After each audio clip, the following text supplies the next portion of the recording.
You're listening to the Options Insider Radio Network, the home of the Options Podcast. For more quality options programs, visit theoptionsinsider.com or search for Options Insider Radio Network in your podcast provider of choice. Listeners can also access all of our programming through our mobile app available in the iTunes and Google Play stores. Select programs are also available via live stream at mixlr.com/options-insider. That's mixlr.com/options-insider. Don't forget to follow along with your favorite programs and submit your own questions for the hosts at twitter.com/options, stocktwits.com/options, facebook.com/theoptionsinsider, or via questions at theoptionsinsider.com.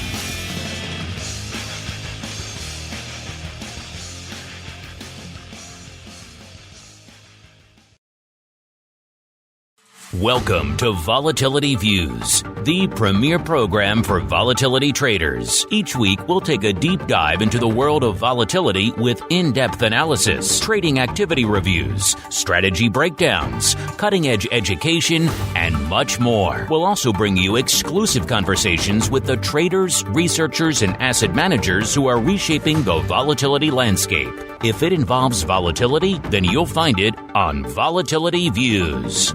Volatility Views is brought to you by MIAX, one of the fastest options platforms in the world. MIAX is now trading options on the SPIX Volatility Index, offering pinpoint accuracy, radically faster dissemination, and a highly transparent settlement auction for confident trading, all for competitive exchange fees. It's time to make a change and give yourself an edge with SPIX. Learn more about SPIX at www.miaxoptions.com/spikes. Options involve risk and are not suitable for all investors. The statements made are provided for informational purposes only and should not be relied on for financial or legal advice. Volatility Views is also brought to you by Matrix Executions, LLC, an agency broker-dealer focused on best execution and trading workflow automation. A technology-driven firm, Matrix is led by trading pioneers with decades of experience designing and building best-in-class solutions for options markets. Matrix connects to all domestic exchange venues and multiple international exchanges and serves both institutional and individual clients. For more information on Matrix Executions, LLC, please visit matrixexecutions.com. And now, it's time to take a deep dive into the world of volatility. It's time for Volatility Views.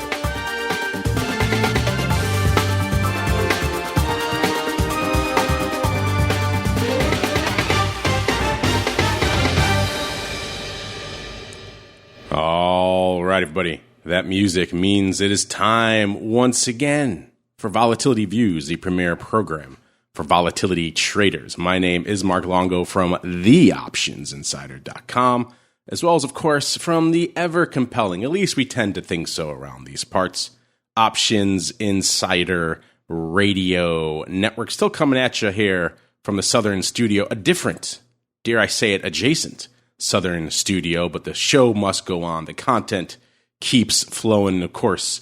You guys know, if you're listening on the on-demand front, all we ask that you keep rating and reviewing. It does help the literal legion of new people who continue to discover the network and the content month after month, coming off the hottest month in the history of the network. So that's saying a lot. We've been around for a while. So you want to keep that flow going. If you like what you hear, keep rating and reviewing on whatever platform you get it on under the sun. They are literally legion these days as well. And of course, if you want to go above and beyond, you want more vol content, you want this more great options content in your ear holes, then you got to go pro, theoptionsinsider.com/pro. You get exclusive shows, 2 exclusive shows a week. On top of that, you get access to whatever live show floats your boat throughout the week. You can get all of them if you are so inclined. And of course, great giveaways. Just gave away the June Pro Trading Crate. July coming up not that long from now. So get your hat, I should say, get your name in the hat. I never can say that right. Get your name in the hat for the July Pro Trading Crate. Each one is unique. Each one is awesome. I could see all the stuff there in the studio, just piled high, waiting to go out to all of our members. So theoptionsinsider.com/pro, or for you cool cats, patreon.com/secret club. And let's see what cool cats are joining us today. We actually have the double threat, the dynamic duo of the Northeastern Volatility Corridor there, starting all the way there on the shores of Maine. We are joined once again by the rockingest of lobsters, Mr. Andrew Giovinazzi from OptionPit.com. Mr. G, welcome back to the show. How go things on the dark and stormy shores, sir? It is sunny and beautiful. Sunny and beautiful. Lies. We don't believe you. No one believes you. And I will say, now everybody talks options and blah, blah, blah, blah, blah, blah, blah. However, how many option podcasts where two market makers trade in the same pit for years, and said benevolent dictator of show was a market maker for many years, and we all have somehow evolved into our current state. Happy, not on the floor. I think we all wish we were still back trading, to be honest, like throwing paper around. I still wish it was like that.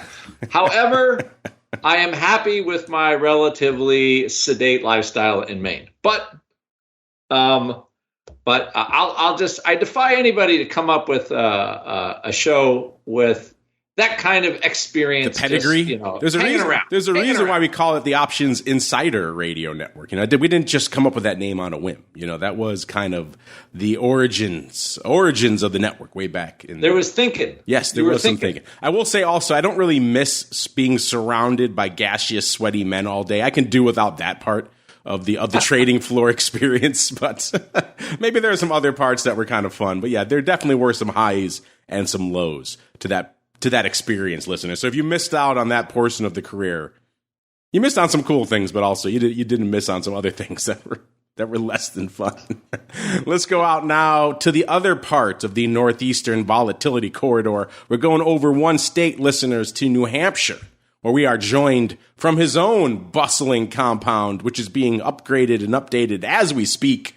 They're building new machine gun towers, I believe, over there in the AMBERSON compound, because we are joined once again by Mr. Matt Amberson, the founder over there at ORATS, a.k.a. Options Research and Technology Services, a.k.a. the Oracle of New Hampshire. Mr. Matt, welcome back to Volatility Views, sir. Thank you. I have a full house of builders, and they've gone silent for the podcast. So they're taking their lunch a little late, and it's like Andrew, we're not too far away.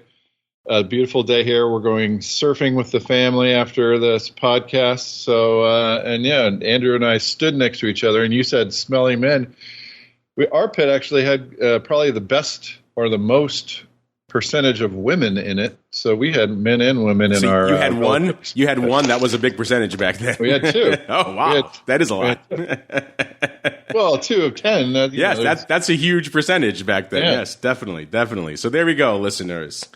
Gender equity affirmed as we keep on rolling right on into the Volatility Review.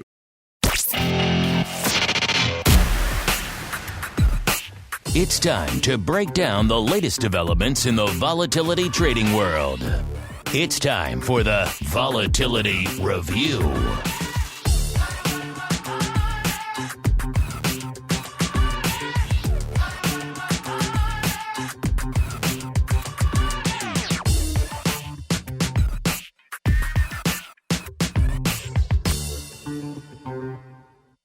All right, everybody, welcome to the Vol Review, the portion of the show where we break down the week that was and indeed still is. From a vol trading and trending and analysis and unusual activity, all sorts of fun perspectives. Maybe a little bit less fun on the screens this week if you're one of the perma-bulls in residence out there like our beloved Uncle Mike, because the bull that was pretty much had the bit in its teeth for most of the week, taking a break here to end the week. Most of the major indices firmly in the red. The S&P off nearly a full percent, about a little over 0.9%. So shy again of that 4,000 level. We were north of it ever so briefly this morning. Looks like we got up to about 4,005 before the bears decided, nope, we can't be back up here, and took us back down below the 4,000 handle. The NASDAQ really feeling its oats to the dark side, off 1.86% right now, so closing in on 2%. The Dow is the laggard, off about 1/3%. All this means our vol friends are still down from last week. because after all, we were rallying for most of the week, listeners. But they are down a little bit less than they were this morning, shall we say. So kicking off the show, we had spikes at about a 23.10. That puts it down about 2/3 of a point from where it was this time last week. We have VIX cash at about a 23.30. When we commenced operations, that's down about 1.25 points from where it was on last week's show. VVIX, so the vol of vol, getting back farther away from the triple digits, a level back down to about an 85 and change. That's down about 3, almost 3.5 handles from where it was this time last week. Our old friend, the Viking, aka V-Spikes, back down to a 98, which is once again pretty much back where it was just a couple of weeks ago. It was up 8 points last week and now back down 8 points again this week. So we are back threatening new lows again in the V-Spikes. Not quite there, but pretty darn close for a new low for V-Spikes. So a lot of table setting. Let's go around the horn. Let's start in the land of the MIAX hot seat. We'll get to all the earnings fun in a second, Mr. Max. I know we have a lot to dive into there. But before we get there, there's a lot to parse in the broad macro vol world as well. What is lighting up your tape in the vol market this week, sir? Well, thinking back to the floor, this would have been a very busy day for us. It's expiration day. And $1.9 trillion of option expiration is happening today, according to Alan Jacobson, as you know, fondly shared that. And yeah, it's been quite a day. Bounced up to 4,000. Wow, yeah, and now it's down 1%. It's my indicators are still a little bullish. What's kind of funny is the VIX term structure is pretty much in contango, but the contango of the SPY and SPX isn't quite as much. Maybe Andrew could explain why that is sometimes. But so contango is kind of the bearish signal, and my forward volatility relationships is a bullish signal, and the falling vol in the S&P complex is bullish. So the signals worked pretty nicely this time around when we had a violent sell-off, and then we recovered. Especially the signals came in, so it's been working pretty nicely. I still. I don't know if in the advisors options, the contango led, and now it's actually getting a little bearish. So I hope that's either way, it looks most of my signals are bullish, but that's a little bearish on the market, Mark. Yeah, I was going to say you were kind of early on the calling the recovery tip. Back when, to your credit, back down when we first kind of flirted with that 3660 level or so. We obviously have rebounded from there. We are back north, flirting with a little bit below now that 4,000 level. So it sounds like you're still feeling bullish, but not quite as enthusiastic as you were, let's say, a few hundred points ago, Matt. Yeah, so I mean, they have worked pretty well. I have some of my notes here from all the shows that we've had, and it looks like we were getting bullish at a good time.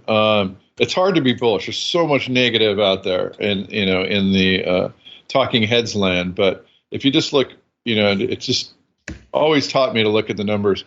I remember when I was learning to trade, my the apprentice system that we had. He goes, "What are you doing with that?" I had a Wall Street Journal. He goes, "Never read anything. Just watch the market." So if you look at the signals, contango's, I'm mildly bullish, I would say, right now, Mark, still.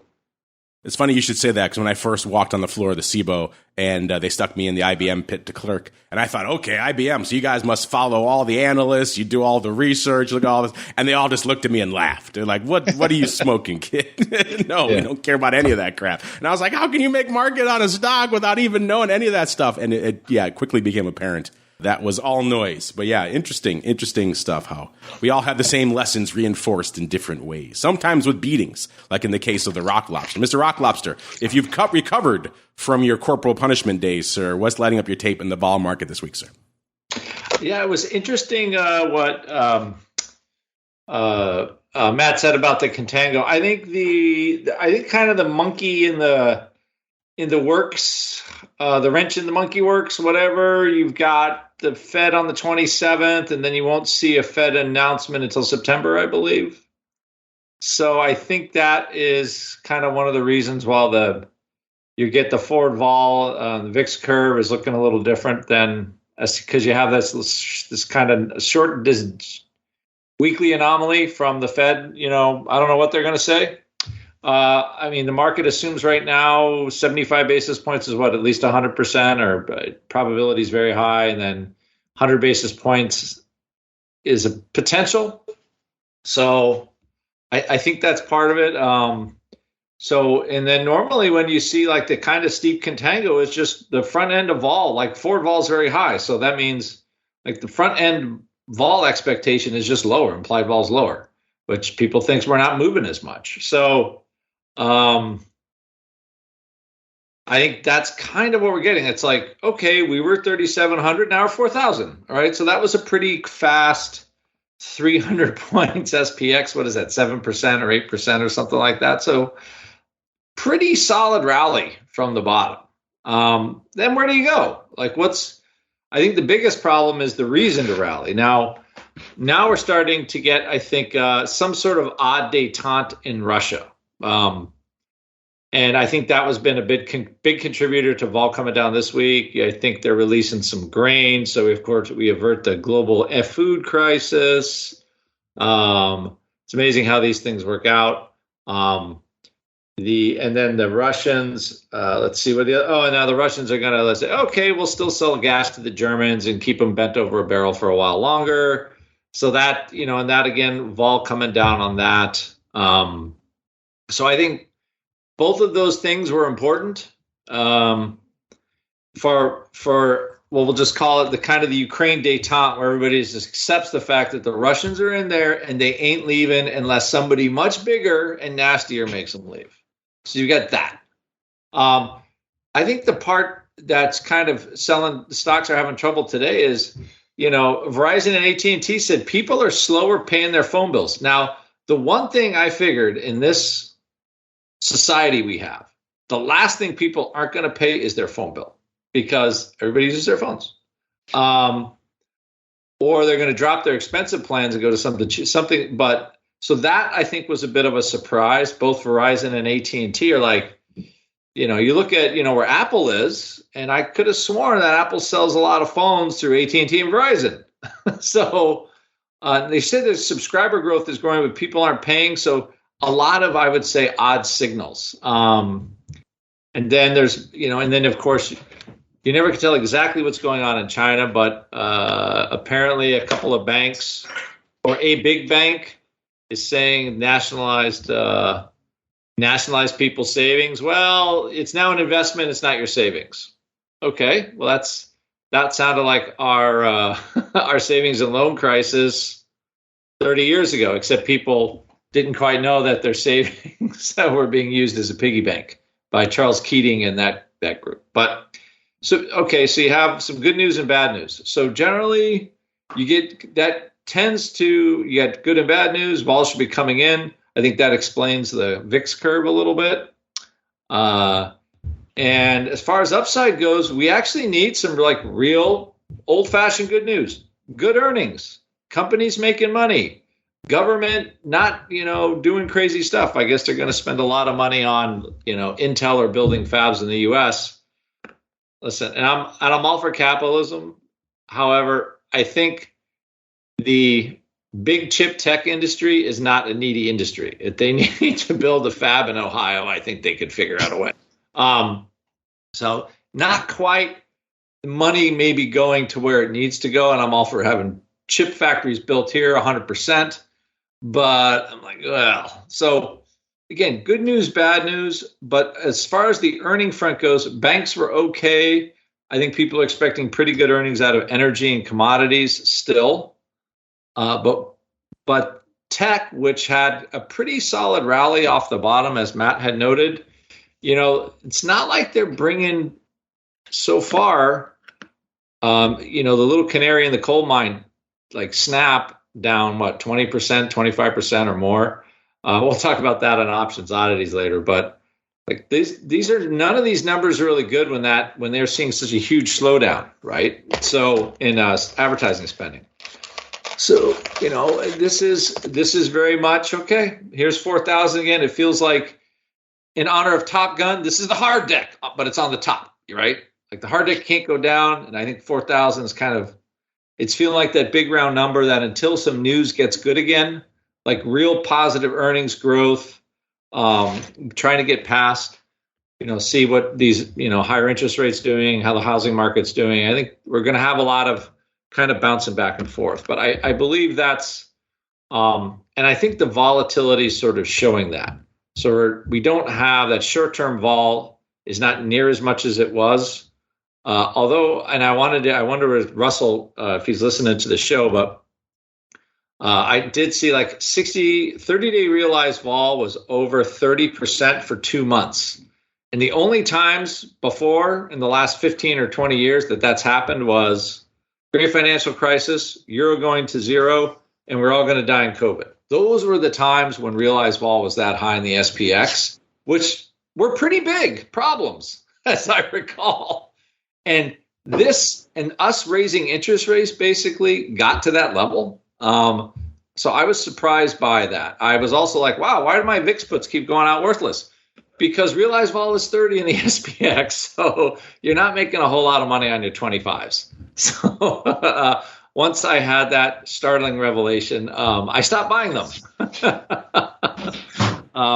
But now there is some, volatility is coming down a little bit. So I think there's a shot. There's definitely more of a shot for vol puts to pay at this point. But anyway, that's my breakdown on what we have. But I mean, I could see us in this 3,700, 4,000 range for a while. I think we need some real honest to goodness, like hard, positive economic numbers to get us kicked over the top. Stay there. You know what is over the top right now as we speak? It is earnings season. There's a reason why we have the Oracle of New Hampshire joining us on the show this week, listeners. It is the kickoff pretty much of earnings season. A lot of big names are popping off right now. So we're going to skip ahead. We're going to dive right in right now to some of the hot earnings vol because this has been a big week. Monday, we had IBM, Goldman, Bank of America, and good old Chuck Schwab. Tuesday, J&J.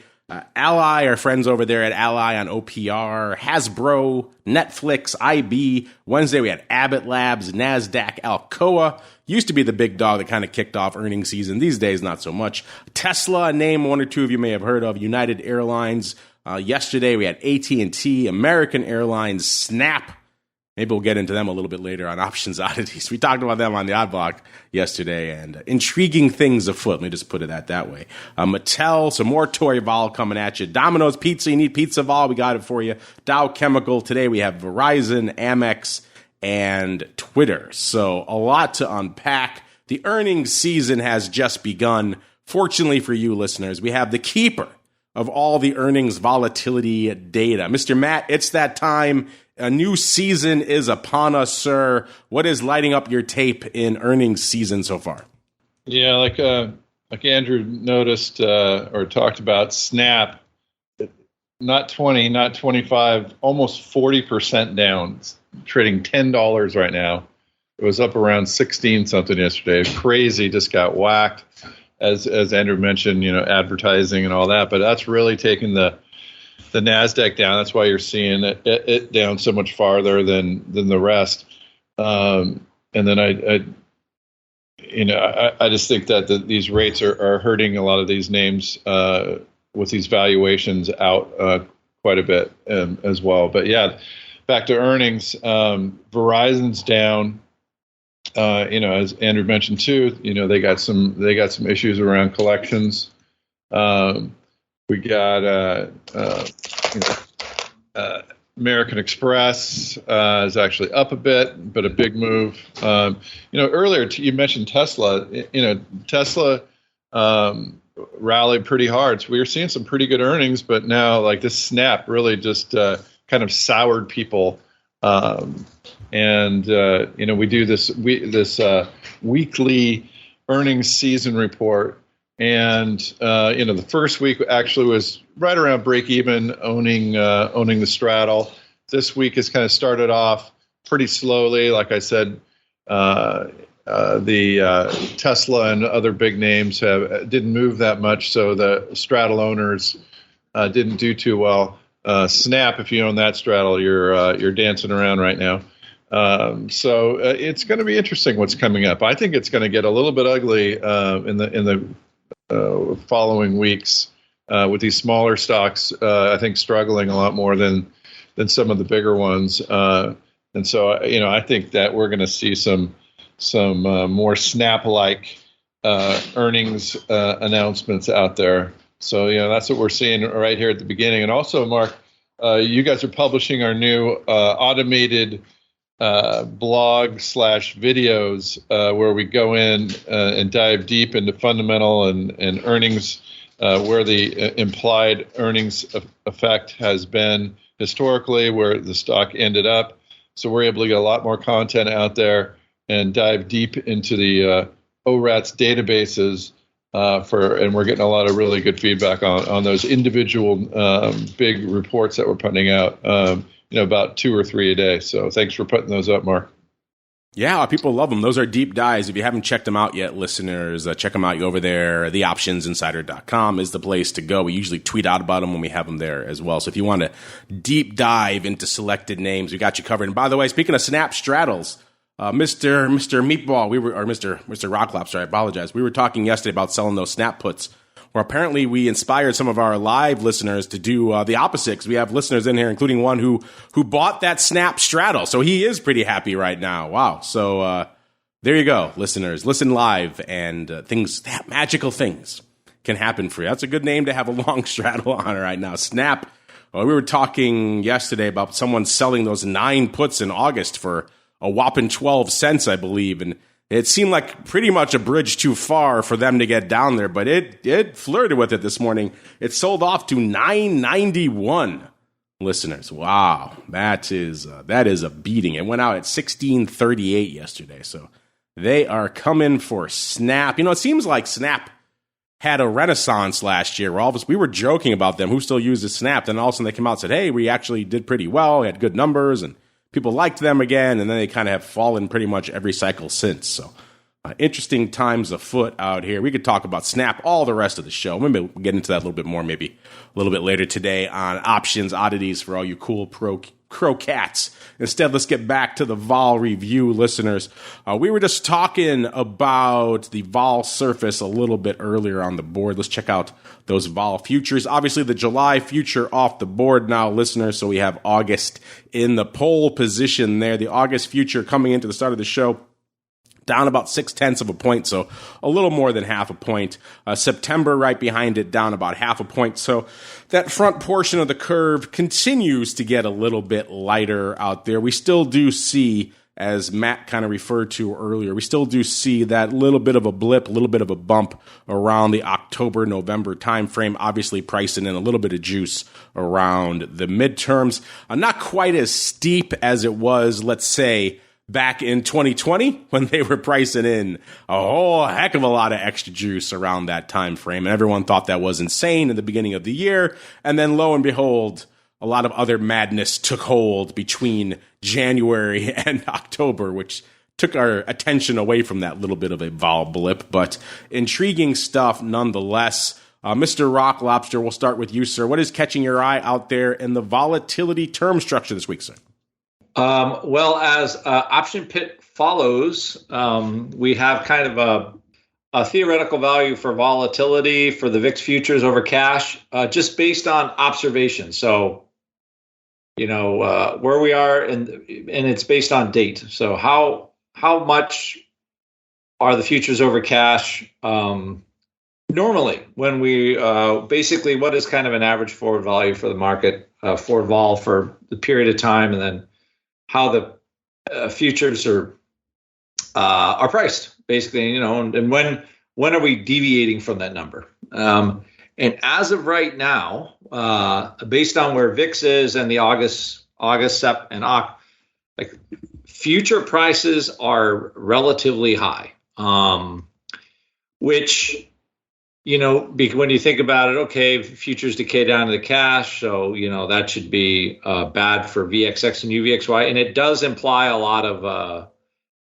there's a lot of theoretical decay in there, but also at the second part, usually when there's that much juice in the futures, the market is not moving right now, but there's still a bid for vol in the back month. So they're not really releasing the vol in the longer term SPX. So you have like a steep looking curve because the front end of vol is not high because currently there's not a lot of realized vols and as high as it was before. So it's not pushing those short term vols up. But that doesn't mean there's a natural seller of it in the back. So, again, this is a part of the curve that I like to be maxi short SPY, short VIX. And I usually do that just by buying puts in both. And if we get, the SPY just has that, we get that like 100 handle drop or 10 handle drop in SPY. I'm like, woohoo, sell out my SPY and see if we get a vol drop down the road. And that sets up very well right now from a trade point of view, especially since we just had a recent top and you're catching a relatively high future price. So VIX puts are relatively inexpensive and it makes an interesting trade. So I'd say right now, this is actually for the first time in 2022 that I can remember that the curve has looked this favorable for this type of trade. Does it mean it'll work? I don't know. It's working right now. This is all I can say. I wouldn't be surprised if the market does sell off. However, again, there is less vol in the short term. I think a lot of this has to do with everybody's kind of waiting for the Fed. And the market realized vol has come in somewhat over the last 3 weeks. And I think that's what we got. But it's an interesting term structure. I think it's a great short. And we can check back next week if I'm here. But again, I usually make this trade like on a 2 to 3 week time frame to let sort of one side of the market play, let that momentum play to some degree. So generally, it takes a little longer for a vol trend to continue. It's normally not a 1 or 2 day thing when you're straight directional VIX or UVXY or something like that. So that's what I'm seeing. But I see green on my theoretical value screen is all I can say with the VIX curve. Green on the screen. We like to see that out here. Mr. Matt, do you concur? Are you also seeing green on your VIX futures curve screen today, sir? Well, I thought that was interesting. What's happening, the VIX is not moving that much. Like the historical volatility or the statistical volatility is low compared to longer term. And I'm wondering if that's affecting things. And I think that's an interesting trade that Andrew is talking about. And I wanted to add something here. We're kind of at a historical point right now in skew. So the puts versus the calls are the cheapest they've been almost ever, like since maybe around the great financial crisis bottom. And I'm wondering, the thesis that I have is, so I put on a position where I'm long some puts, short some calls, so you got it long puts, short calls. So, I'm wondering if that is, and if interest rates are affecting kind of, or somewhat responsible for the skew. And I wanted to pick Andrew's brain on that because, if you're going to try to, I think what's happening is that market makers are adjusting the skew, but they could still borrow.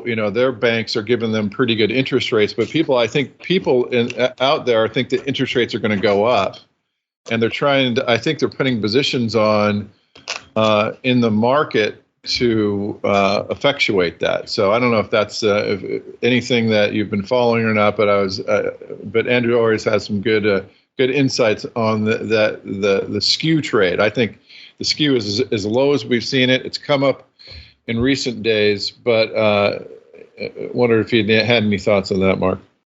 Mr. Rock Lobster, any thoughts on the skew and the impact of rates, sir? All right, that's I would have to say, like off the top of my head. So you would think that folks would like to be, short basket for interest rate and then short puts to with interest rates going up, and then that would make them some more dough. Maybe that presses put values down somewhat. That's the only thing I could think, like how interest rates would. I mean, maybe somebody else has a better connection than that. I think the biggest problem with skew historical is we're in the danger zone for, it just felt normal for 5 months. You have you're in the high quartile of volatility for an extended period of time. And, how much do you want to pay for the 3,000 put? if at the money vol was already 24, 25 or something, or, it's after a while, like if you're not getting down there, it's hard for skew to pick up, right? Because, anyway, I learned that in the SPX, the skew is always pricing the next move, right? It's like Gretzky, right? You don't skate to where the puck is, you skate to where the puck is going to be. And I've always viewed skew as a reflection of the next move, or how happy the market is with the at the money vol at the time. And skew kind of adjusts around that. Or it seems to be, that's always what I observe position wise. And right now, if you're at, the 30-day straddle is $225 or $200, $220, and that's 3,800, 4,200 SPX. And you're okay, like how much more do you need to add to that? Because we've tried 3,700 several times, right? I think 3 times we took a bite of the apple down there, and we didn't really break through it. So by nature, you would think there'd be less demand. Just nobody wants to buy those puts, basically.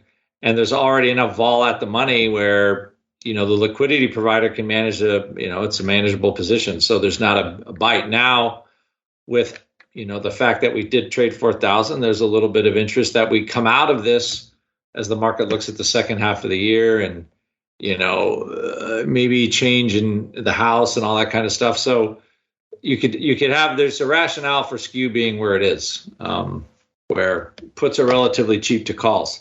But I think the carry trade you're making, right, is because it's forcing you to buy underlying and then buy put, sell, call, which is the expensive way to do it, right? Because if you're being charged interest, that trade is going to become more expensive. So, and it looks like more people would rather have the short basket and the short vol trade as an interest driving thing. So that would be my observation there. Yeah. Well, good points. Thanks. Yeah, I get it. Like if the vol is too high, I mean, how much are you going to pay for those puts, right? So, but if the vol comes down a little bit, I think in your Vega neutral, but your long skew, I think that could work out. But then again, if the rates go up, that's going to hurt my position. So I get it. Thanks, Andrew. Let's see what we can find out here in the realm of vol options. I have bad news for all of you fans of the July pars, the July 100s in spikes. Those are now gone, listeners. And I think we can all safely infer that they did not work out too well. The July 100s, all of you folks who were tracking that position, they are now gone, have moved on the way of the dodo, listeners. In their place, we now just have the comparatively reasonable and, quite frankly, far less fun August 30s. Nowhere near as sexy or as outrageous as the July pars. Maybe our friend in the July pars will come back in August. We shall find out. Instead, we'll keep on rolling out to VIX land today. VIX, kind of light given what we're seeing on the major index screens today. Only 222,000, so even struggling to get to 250,000. That also explains why the ADV is trending lower yet again. It's down another 24,000 contracts this week to 455,000 contracts. We'll get to the action this week, what there was of it in a little bit. First, let's break down the top positions. What are the size open positions in VIX land right now? Let's find out together, shall we, listeners? Number 10, it is the AUG 23 puts. By the way, looking at it right now, once again, we are 90-10 calls over puts in the top 10. That is interesting. We've been hanging out in that level for the last couple of weeks, but before that, it's been a while since we've seen that level of just call dominance in the top 10, which is strange to say about VIX, because VIX traditionally has been a call-dominated product, but we all know post-pandemic, everything is on its head, and VIX is in that category as well. Right now, kind of trading like old-school VIX, 90-10. Calls over puts, at least in the top 10, listeners. So read into that what you will. And number 10 is our first and only put in the top 10 this week, 132,000 of the AUG 23 puts. And then that's it. That's it for puts for the rest of the top 10.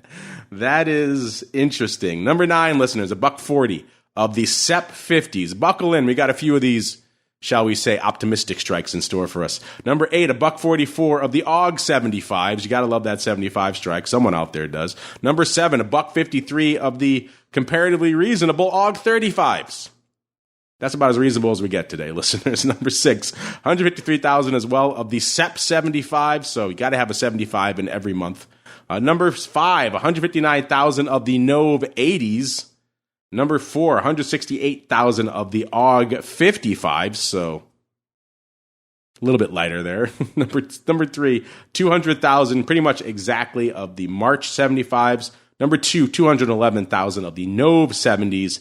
And rounding out the top 10 this week, 222,000 of our old friend, the OX 75s. It's lighter than it has been, but it still is big enough to dominate the top 10 again this week. Let's get out some of the paper we saw this week, including some weirdness. Even though today it's kind of a light day, the number one trade today is actually a DEES in the money vertical. A DEES 1723 call vertical went up 28,000 times this morning.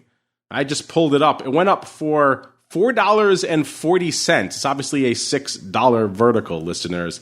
It went up pretty much exactly mid-market, as you would expect here in VIX land, 28,000 times. So I put that to you, listeners. DEES 1723 call vertical. What would you rather do with that? Would you rather buy it or would you rather sell it? The DEES vertical, I should say the DEES future, as we were talking earlier in the show, is a little bit richer than where we are hanging out in the front portion of the curve. It still has some of that remnant of the OCNOV premium there. It's at about a little bit north of a 28. So a DEES 1723, $4.40. What would you rather do with it? I put it to you folks. Number 3 today, once again, the OC 95 is trading it up to the tune of about 20,000 contracts. Number 4, 16,000 of the AUG 50s. And rounding out the top 5 today, the AUG doubles. That's a 1x2. It seems like it went up today as well. AUG, not quite 1x2 because it's 10,000 by 16,000, but 1 by 1.6. 50 double vertical going up there as well. So a lot of interesting stuff going up out there on the call front today. Yesterday was a pretty anemic day. Listen, there's only 273,000 contracts on the tape.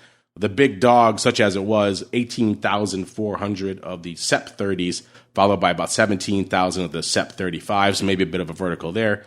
15,000 of the AUG 30s. Number 4, 10 grand of the SEP 22 puts. And then bringing up the rear yesterday, 9,000 of the AUG 45s. Wednesday, a little bit more paper on the tape. 461,000 contracts on Wednesday. The big dog on Wednesday, 55,000. So that's not nothing of the AUG 25 puts, followed by 34,000 for number 2 of the AUG 35 calls. Number 3, 20K of the AUG 22 puts. Number 4, 20K as well of the AUG 28 puts. And bringing up the rear on Wednesday, 18,500 of the AUG Thursdays. I'm looking at the AUG 30s for 18,500 of those. Tuesday, another light day, 375,000. You're starting to understand why the ADB continues to trend down, listeners. The big dog on Tuesday, 34,000 of the July 26 puts, followed by 16,000 for number 2 of the July 24 puts. Number 3, 16,000 as well, the July 25 puts. Number 4, 15,000 of the July 25 calls. And rounding out the top 5 on a pretty light day, 15,000 of the AUG 21 puts. A Monday so far is wearing the crown. Doesn't seem like today is going to beat it. 531,000 contracts on the tape for Monday. The big dog on Monday looks like a risk reversal. The SEP 2250 risk reversal went up 83,000 by about 82,000 times out there, listeners. So that's accounting for the lion's share of the volume out there on Monday. Number 3 is a distant number 3, only 22,000 of the July 24 puts, followed by 19,000 of the July 32 halves and 18,000 of the July 25. So kind of a light week, Mr. Rock Lobster, but some interesting trades afoot, including what are your thoughts on that pretty sizable, looks like a risk reversal, SEP 2250 on Monday, and this equally interesting / head scratching in the money Dees call vertical, the 1723 going up today 28,000 times for $4.40. Oh my gosh.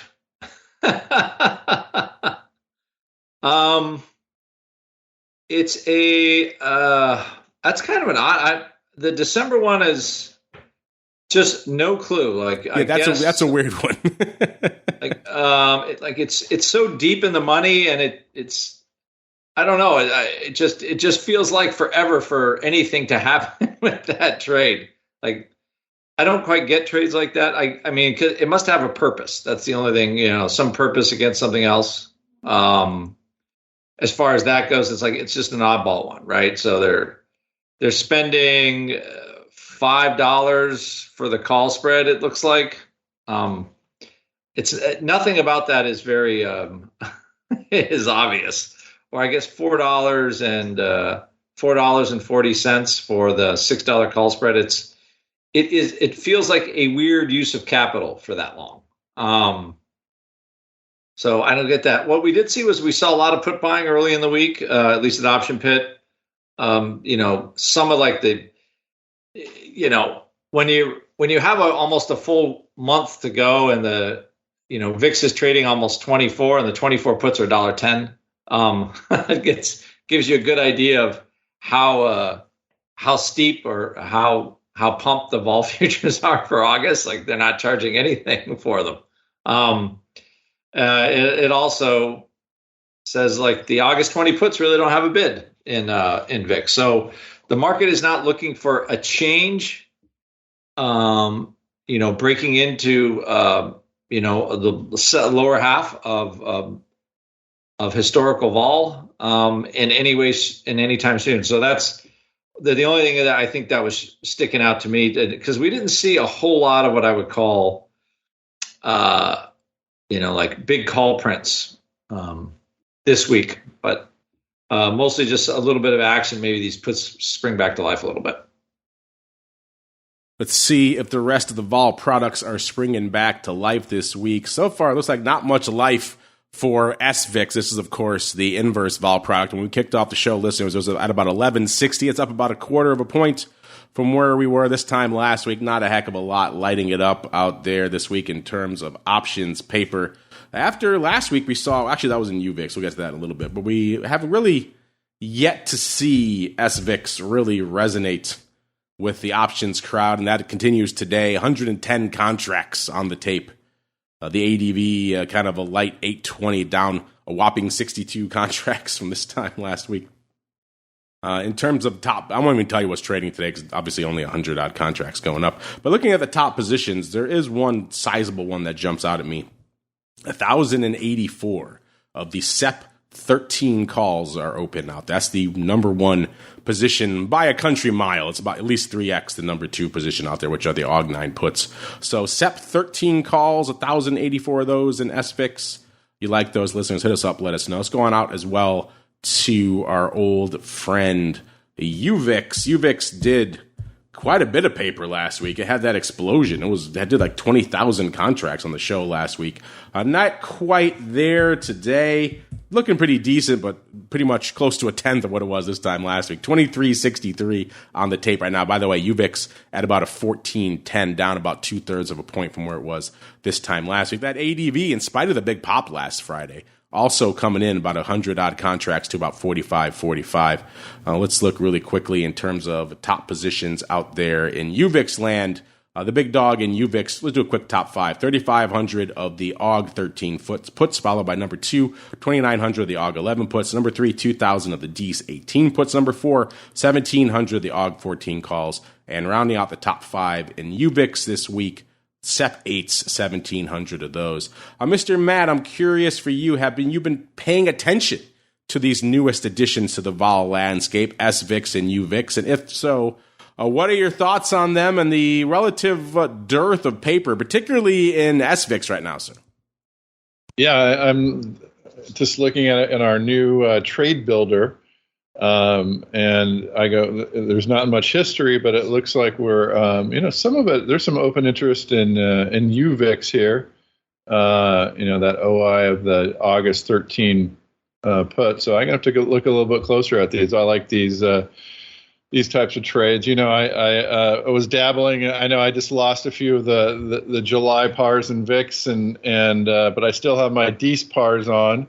Was that you trading all the July pars and spikes? You can tell me, sir. Was that you? No, that wasn't me. But I love these things. I mean, they don't go down, and they'll pop. You'll sell them. They'll go down and buy them again. I mean, it's a lot of fun until they get too close, and then you got to watch out. So.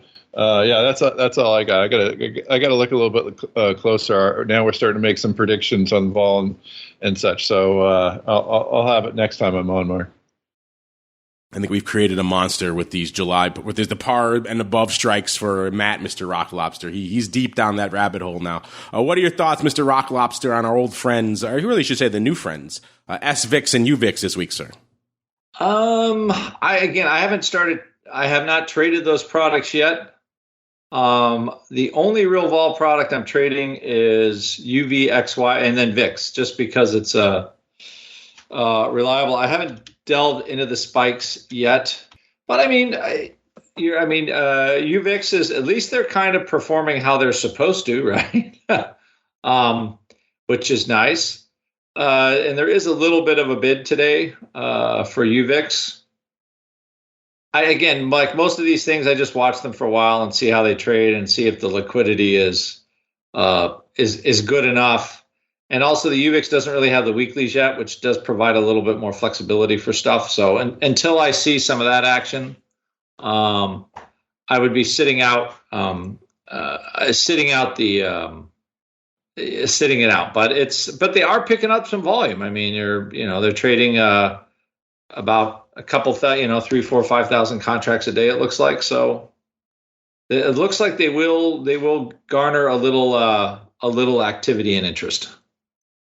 Let's see if our old friend VXX is garnering any activity or interest.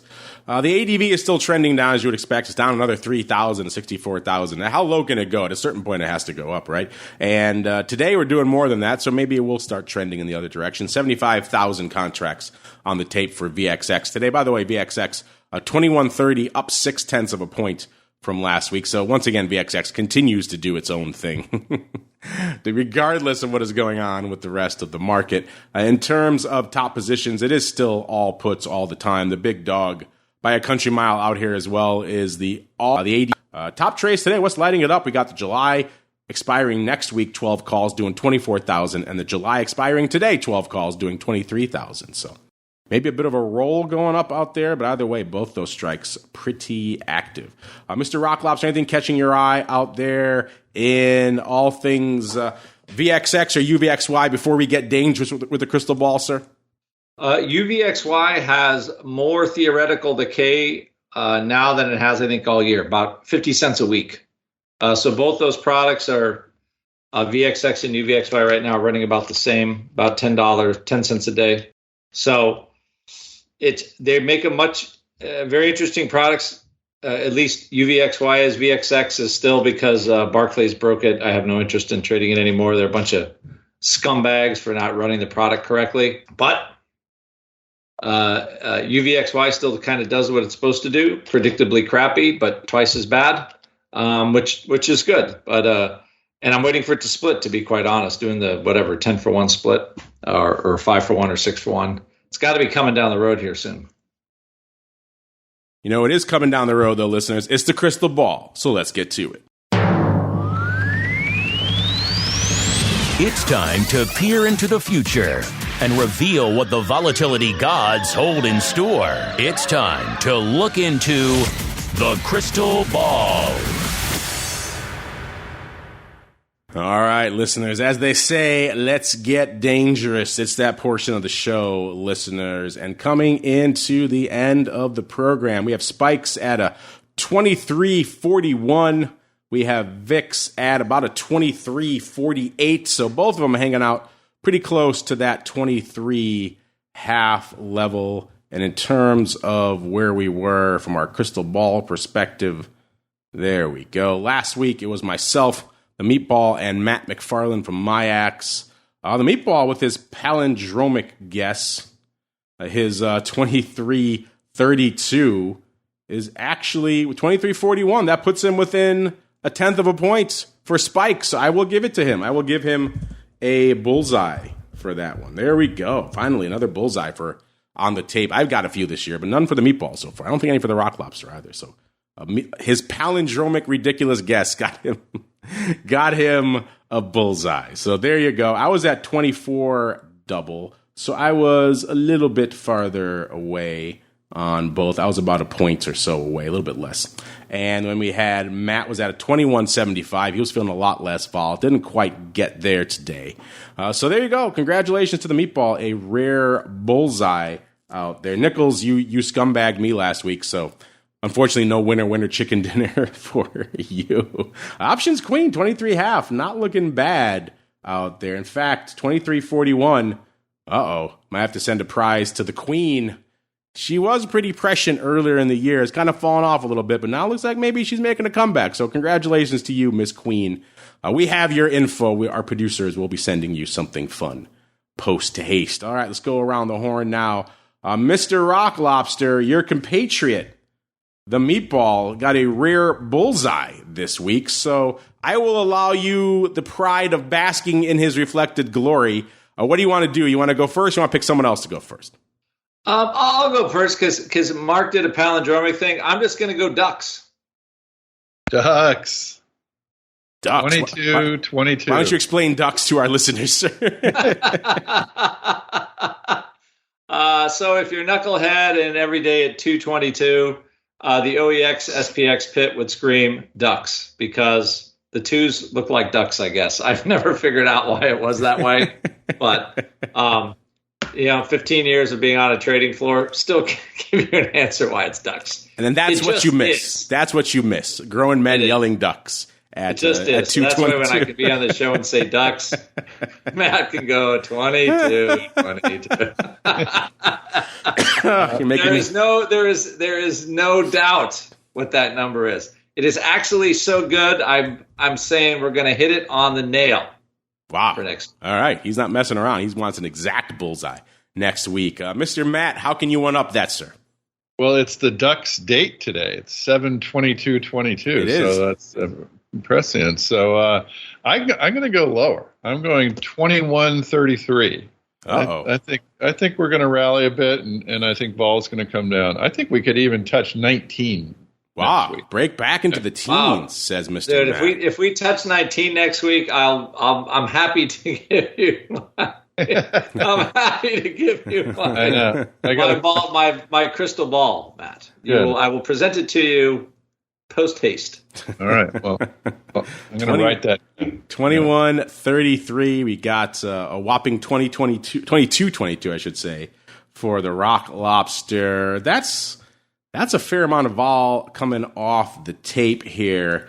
I kind of don't mind. I don't like doing this, but I kind of don't mind where we are again this week. So I'm going to say right around 23.45. So that's actually kind of interesting market. We have 21.33 on the dark side for Mr. Matt, 22.22 in the middle for Mr. Rock Lobster, and me bringing up the top side, which is, of course, the correct side at 23.45. All right, listeners, unfortunately, that music means we have come to the end of another volatility journey. Oh, what a journey it was. Earnings, vol, all the vol products you could shake a stick at. And then, of course, for your trading, education, and entertainment, we threw ourselves upon the volatility pyre once again in the Crystal Ball segment. But before we go, Mr. Matt, so you guys are always cooking up cool new stuff. If folks want to check it out over there in the land of ORATs, where should they go? What should they do? Yeah, orats.com. We've had more signups. You guys have been busy. We've been busy too. Great. We had a great new dashboard. You could see all this stuff in living color. And we're coming out with a killer thing for developers, an API, a 1-minute API where you could pull in anything. We've done this incredible performant database. So for the quant geeks out there, we're going to have some great availability. Just come to orats.com or hit me up, Matt at orats, M-A-T-T at orasd.com. Matt at orats.com. Give him a follow on the old Twitters as well. It's a very memorable handle, at Option Rats. You can't forget that one. Listeners, our chat's talking about ducks. They say they know it from poker. They're all awash in ducks now. See what you've done, Mr. Rock Lobster. If folks want to reach out to you to discuss all things ducks, where should they go? What should they do, Mr. Rock Lobster? Oh, you go to optionpit.com, 888-TRADE01, ask for Ted. If you heard said show, if you heard Vol Views, Options Oddities, anything, you get 10% off. Just mention that you heard the show on any product we have at Option Pit. There you go. OptionPit.com is the place to go. And you guys know where to go to learn more about all things spikes. MIAXoptions.com/spikes. It's a pretty cool place to go. A lot of great data, historical, new breaking news about spikes, and a new front end coming over there. Pretty much could be up as we speak.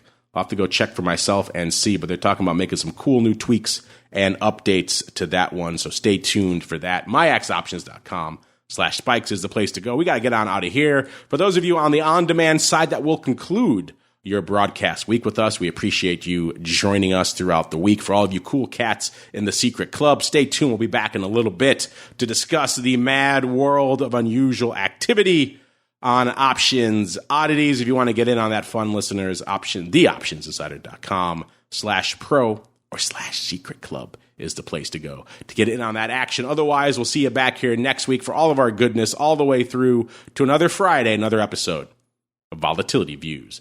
Stay safe out there, everybody. Volatility Views is brought to you by MIAX, one of the fastest, most efficient trading platforms in the world. MIAX is proud to bring you Spikes Volatility products. Spikes options and futures are traded on the Spikes Volatility Index, SPIKE, offering pinpoint accuracy, radically faster dissemination, and a highly transparent settlement auction, all for ultra-low exchange fees. It's volatility reimagined. Learn more about spikes at MIAXoptions.com/spikes. Options and futures involve risk and are not suitable for all investors. The statements made are provided for informational purposes only and should not be relied on for financial or legal advice.